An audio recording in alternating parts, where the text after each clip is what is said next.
आभार। राव सर 113 महानतम दार्शनिक Ralph Waldo Emerson, John Ruskin और लॉन्जाइनस का आभार व्यक्त करते हैं, जिनके मार्गदर्शन से उत्कृष्ट निबंध बेकन्स ऑफ स्टडीज की व्याख्या में सफलता प्राप्त की।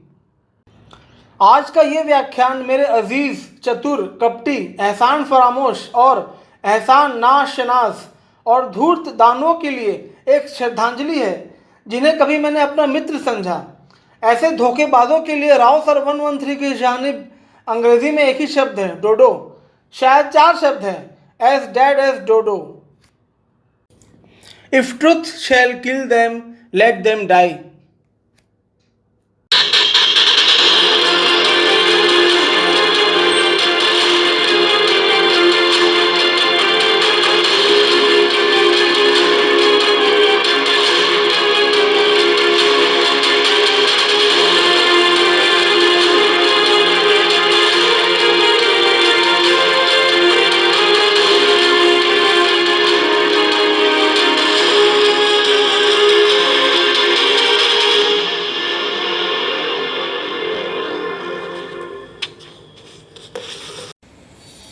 दोस्तों, इस खुशनुमा सुबह में मैं आपका बहुत बहुत स्वागत करता हूं हमारे ज्ञानवर्धक चैनल राव सर 113 में।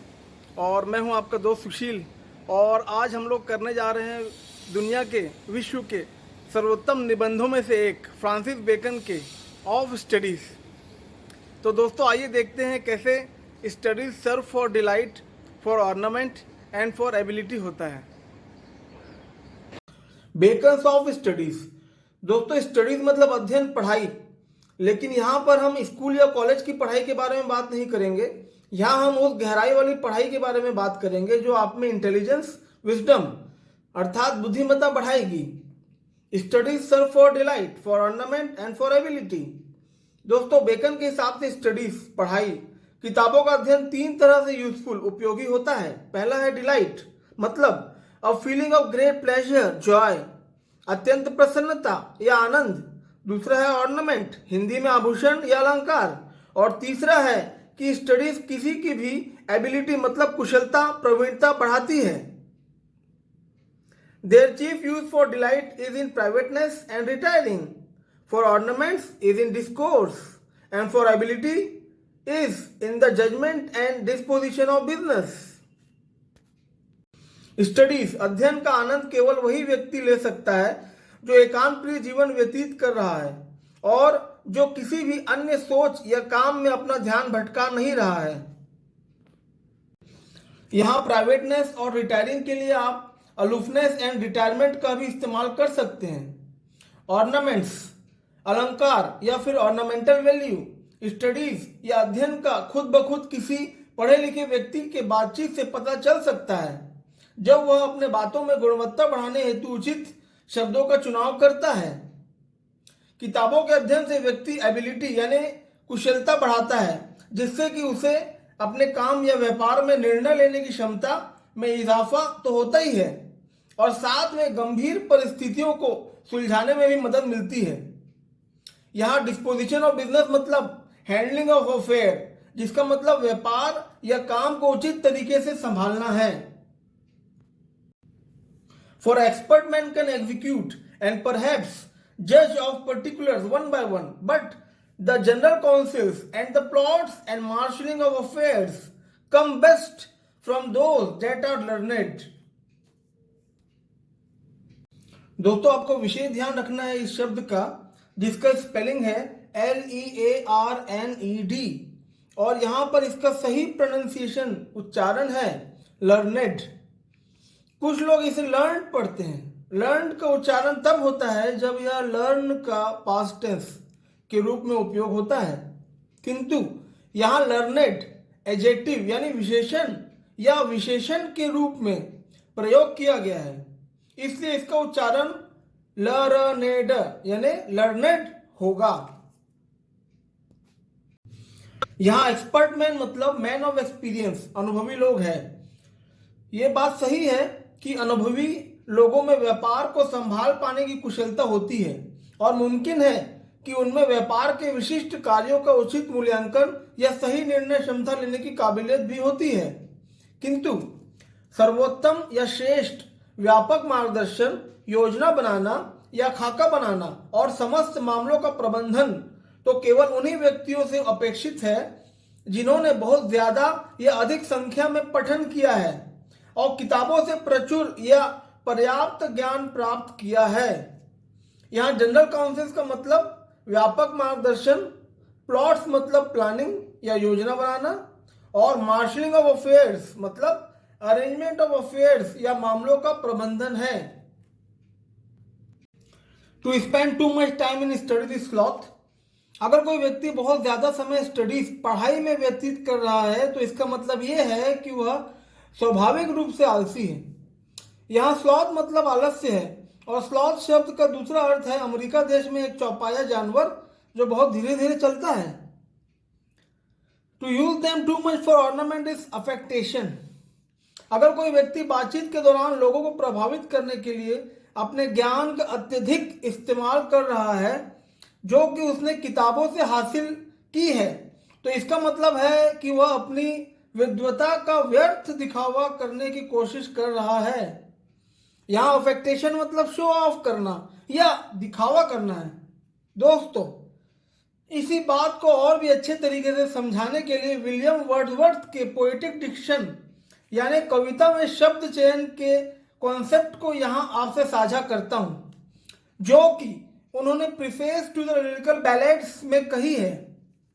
वर्ड्सवर्थ का मानना था कि मानव प्रकृति को बेहतर ढंग से अन्वेषण करने के लिए कवियों को बहुत साधारण रोजमर्रा की भाषा का इस्तेमाल करना चाहिए। ऐसे शब्द जो सादे होते हैं वे चिरस्थायी होते हैं और आम लोग से जुड़े हुए होते हैं और जीवन भर उनकी श्रेष्ठता बनी रहती है। To make judgement wholly by their rules is the humour of a scholar.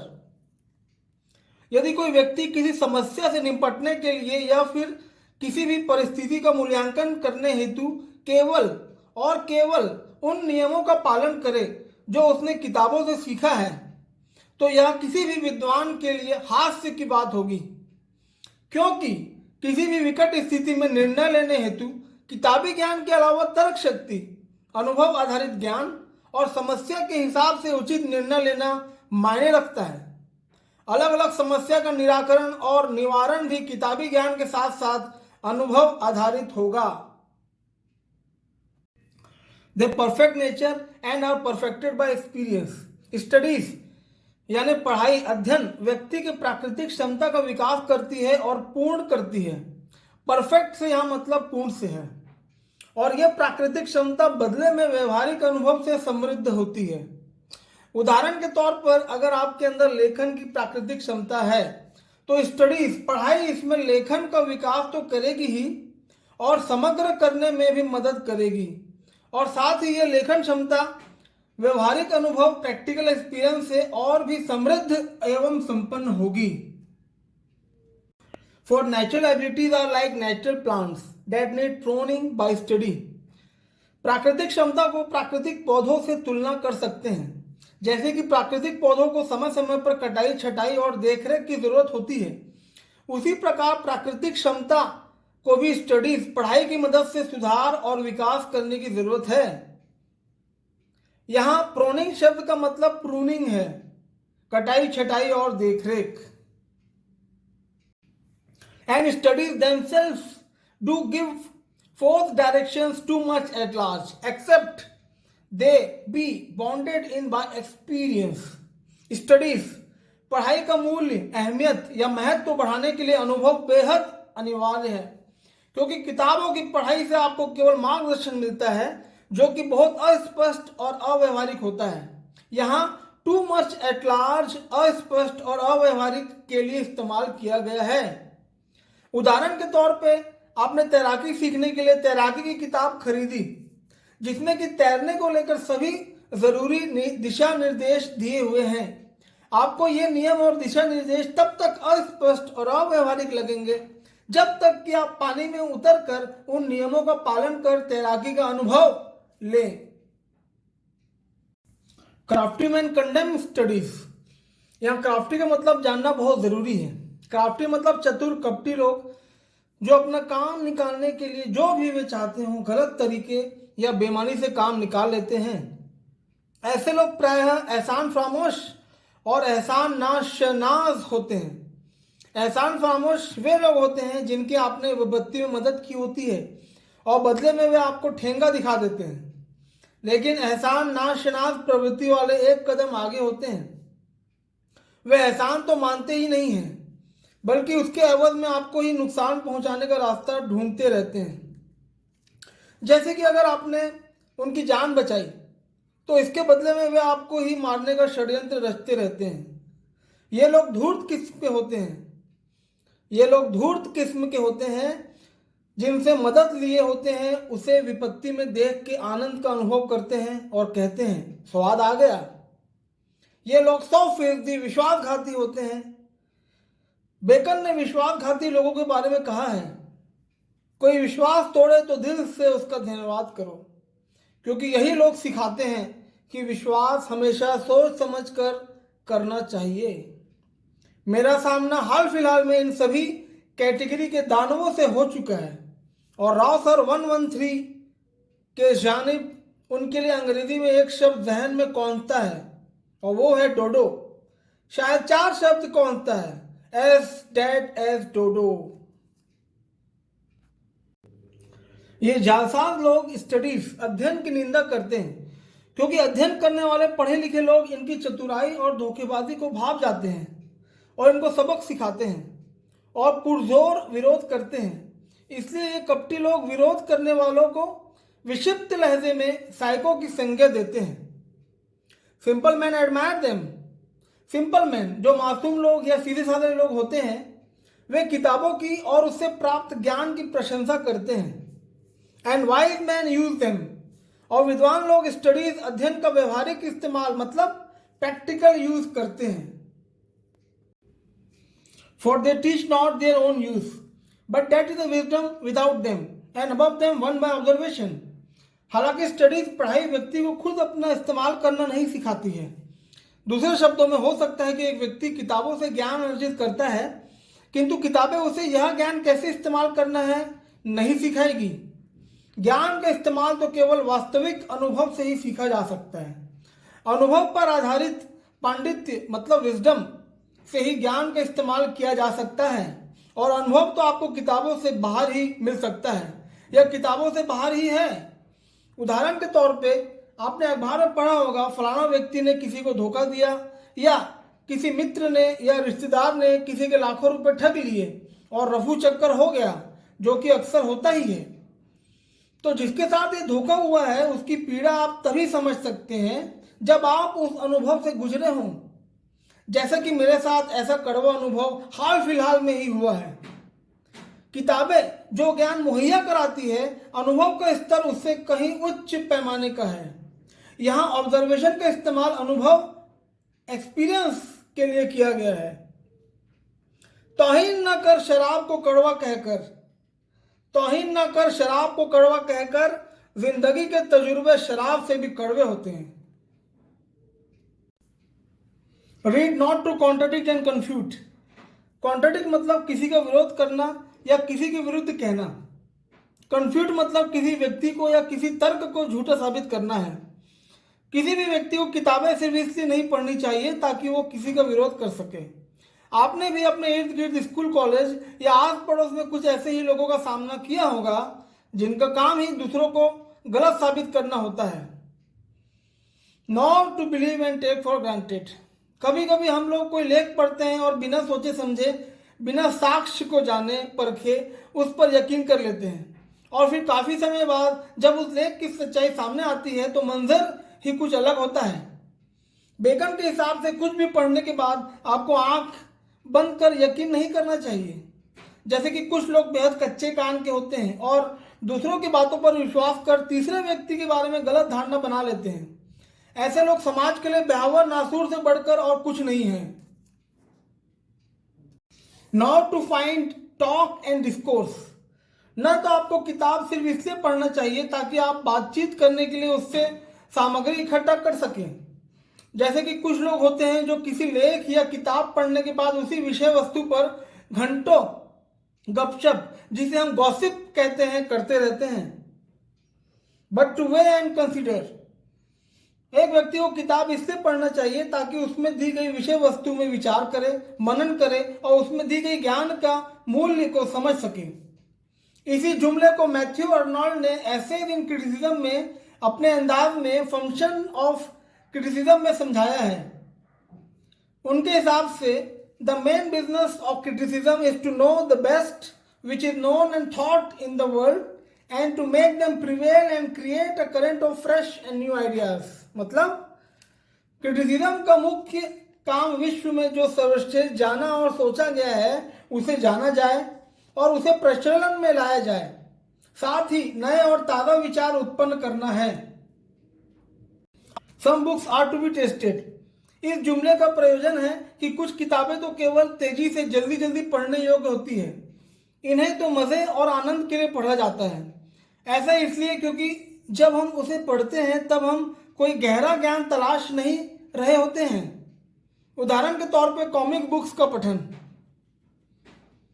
Others to be swallowed, इस वाक्यांश का अर्थ है बेहद थोड़े प्रयास से किसी चीज का तेजी और आसानी से उपभोग करना।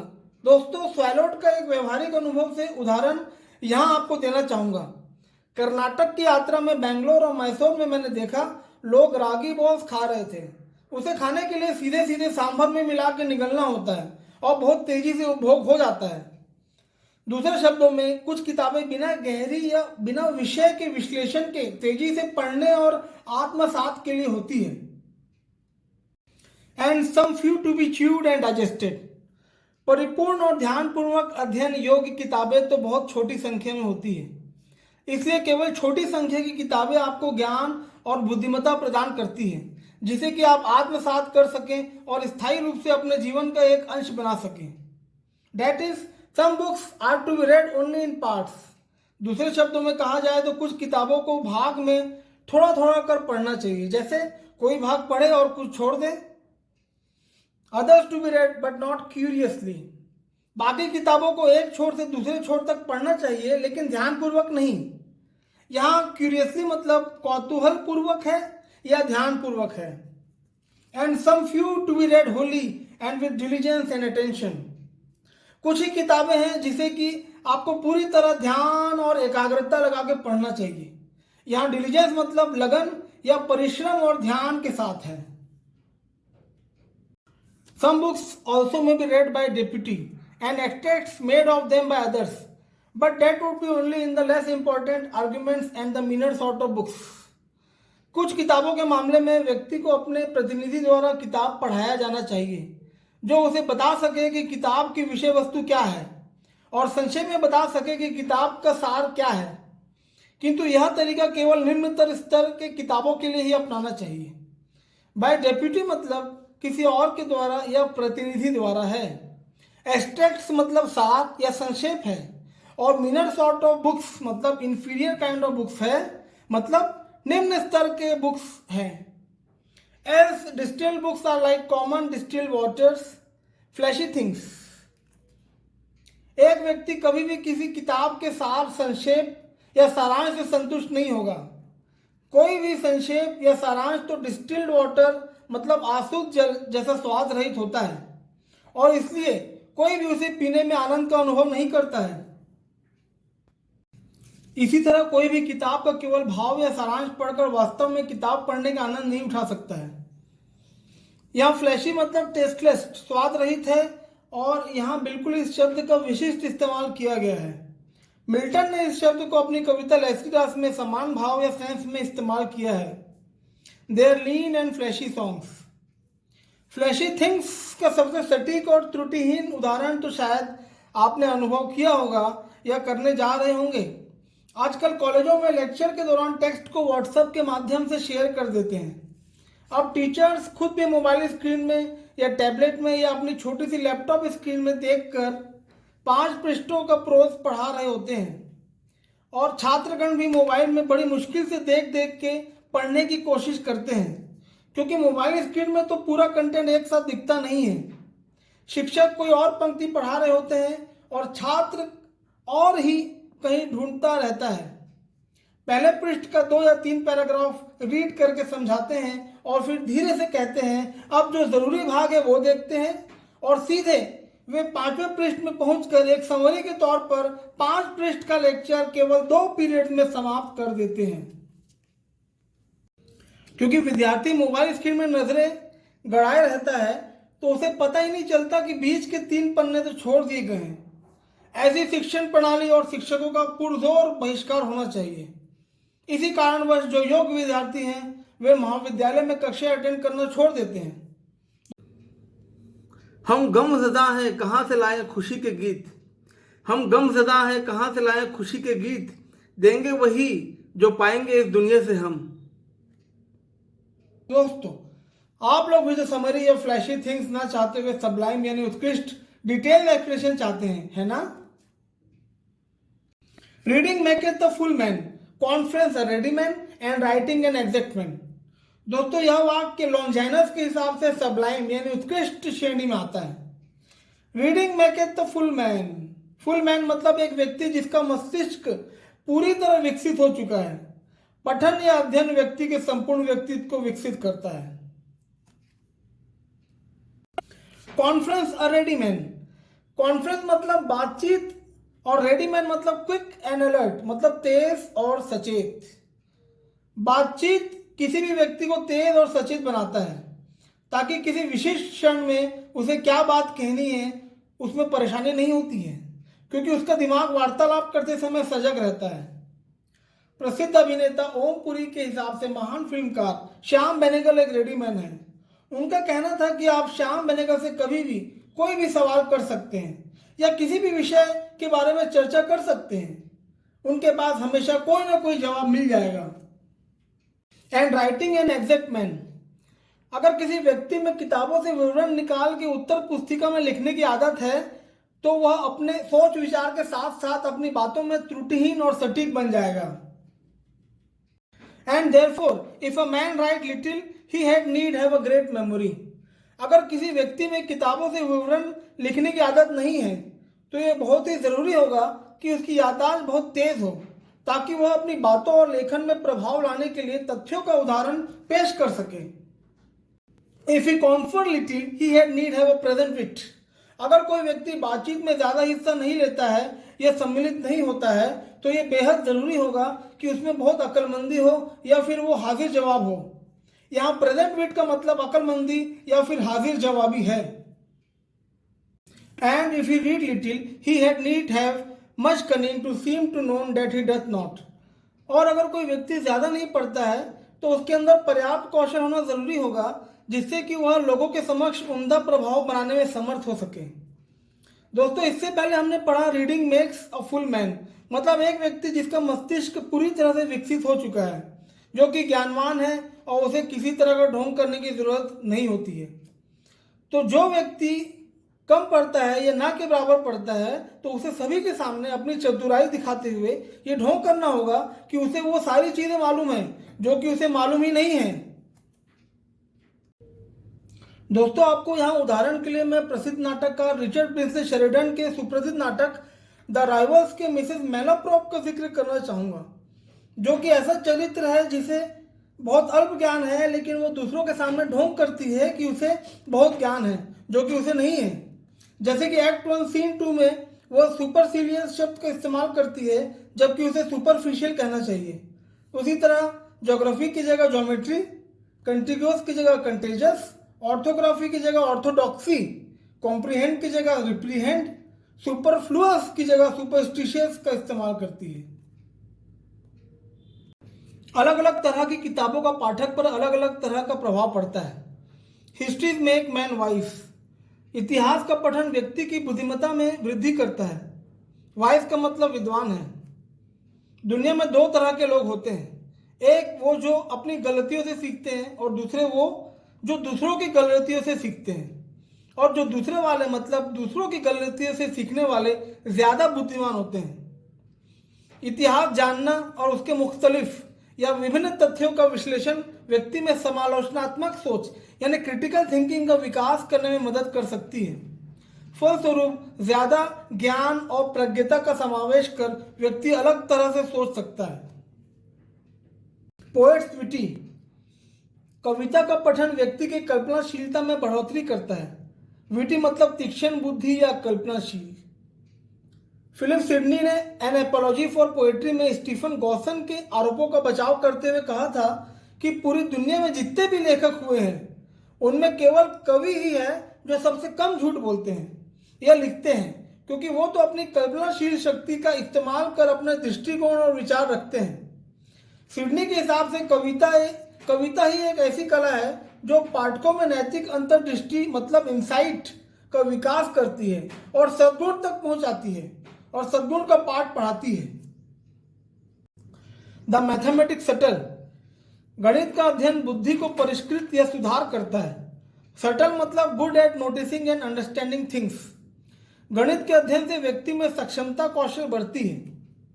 गणित पढ़ने से व्यक्ति का दिमाग शार्प यानी तेज होता है, क्योंकि गणित का सवाल हल करते समय उसे एक साथ बहुत सारे फॉर्मूले अलग अलग स्टेप्स में इस्तेमाल करने पड़ते हैं। उदाहरण के तौर पे ट्रिग्नोमेट्री टॉपिक की अगर बात करें तो ट्रिग्नोमेट्री टेबल याद करना होता है, जैसे sine 90 equal to 1, sine 0 equal to 0, sine theta equal to 1 by cosec theta, sine square theta plus cos square theta equal to 1। इसी तरह के बहुत सारे फॉर्मूले और टेबल का प्रयोग उन्हें एक ही सवाल में करना पड़ता है, जिससे उनका दिमाग शार्प होता है और कॉन्सेंट्रेशन मतलब एकाग्रता बढ़ती है। Natural philosophy deep, natural philosophy मतलब नेचुरल साइंसेस प्राकृतिक विज्ञान जैसे फिजिक्स एंड केमिस्ट्री, भौतिक और रासायनिक शास्त्र। नेचुरल फिलोसफी का पठन व्यक्ति को वस्तुओं की गहराई में जाने हेतु सक्षम बनाता है। इस श्रेणी में हम रसायन शास्त्र की बात करते हैं और पीरियोडिक टेबल के उदाहरण से समझने की कोशिश करते हैं। टेबल में छठे नंबर पे आपको एक एलिमेंट यानी तत्व दिखता है कार्बन। छठे नंबर से पता चलता है कि उसका एटॉमिक नंबर 6 है और गहराई में जाएं तो पता चलता है कि इसमें कुल टोटल 6 इलेक्ट्रॉन होते हैं और उतने ही प्रोटॉन और न्यूट्रॉन होते हैं। इसका electronic configuration 1s2 2s2 p2 है और ये p ब्लॉक में आता है। तो इस प्रकार दोस्तों नेचुरल साइंस प्राकृतिक विज्ञान का अध्ययन करने से आप वस्तु की गहराई में जा सकते हैं। मॉरल ग्रेव, नीति शास्त्र का अध्ययन व्यक्ति को गंभीर मन वाला बनाता है। मॉरल मतलब नैतिक, ग्रेव मतलब गंभीर। उदाहरण के तौर पे अगर आप एक नीतिवान व्यक्ति हैं क्योंकि आप उचित समय और उचित स्थान पर उचित कार्य करते हैं, लेकिन जैसे ही आप अपने इर्द गिर्द अनीति कार्य या व्यक्ति को देखते हैं तो आप मंथन करने लग जाते हैं कि ऐसा क्यों हुआ या कुछ लोग ऐसे क्यों होते हैं, और फिर आप गंभीर मन वाला बन जाते हैं।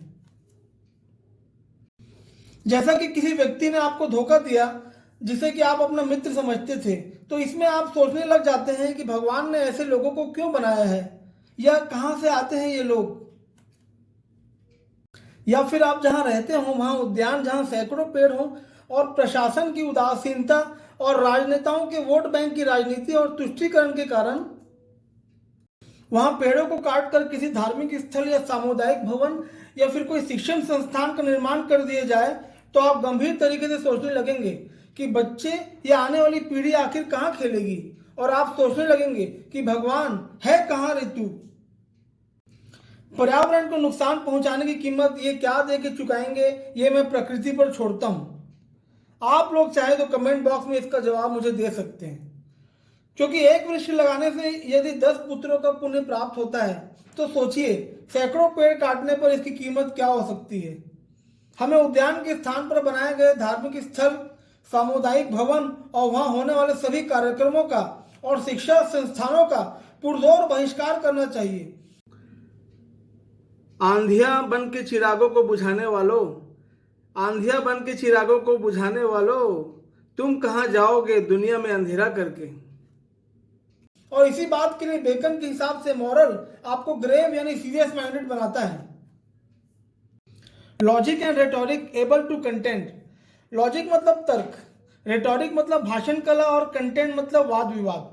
अगर आप तर्क शास्त्र और भाषण कला का अध्ययन करते हैं तो आप वाद विवाद में पारंगत हो सकते हैं, जिससे कि साक्ष्य को किसी स्थिति में किस तरह रखकर अपनी बात को ठोस प्रकार से लोगों तक पहुंचाते हैं, इसके लिए आपको लॉजिक एंड रेटोरिक का अध्ययन करना होगा।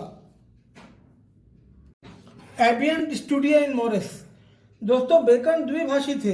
वे इंग्लिश और लैटिन दोनों में दक्षता रखते थे। इससे उनकी बहुमुखी प्रतिभा का पता चलता है। बेकन के अलावा सभी जैकोबियन ऑथर्स लेखक अपनी अंग्रेजी लेखनी में अक्सर लैटिन के एक या दो वाक्य इस्तेमाल करते थे और लगातार अपने अंग्रेजी लेखन में लैटिन शब्दों का इस्तेमाल करने का प्रयास करते रहते थे। बेकन का यह जाहिर तौर पे विचारपूर्वक और दृढ़ता से मत था कि इंग्लिश यानी अंग्रेजी एक अविश्वासी अभिव्यक्ति का माध्यम है जो कि संभवतः चाल चलता है उन किताबों के साथ जो अंग्रेजी में लिखी गई है, और केवल सुरक्षित माध्यम जो भावी पीढ़ियों के लिए होगा वह लैटिन है। तो दोस्तों अब आप समझ गए होंगे कि एबिएंट, स्टूडिया एंड मोरस लैटिन में लिखा गया है, जिसका मतलब है कि जो भी आप पढ़ते हैं वो आपके चरित्र में उतर जाता है। दूसरे शब्दों में व्यक्ति जो भी अध्ययन करता है वह उसे अपने सांचे में ढालने से चूकता नहीं है। और इसका विस्तृत उदाहरण इस वाक्य से ठीक पहले हमने देखा है, जैसे moral grave, mathematics subtle, natural philosophy deep इत्यादि।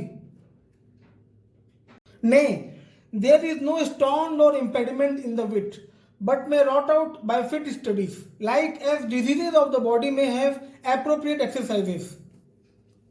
Stoned और impediment मतलब ऑब्स्टेकल, हिंड्रेंस, रुकावट। रॉट आउट मतलब रिमूव्ड या एलिमिनेटेड, हटाना। विट यहाँ माइंड, दिमाग के लिए इस्तेमाल किया गया है।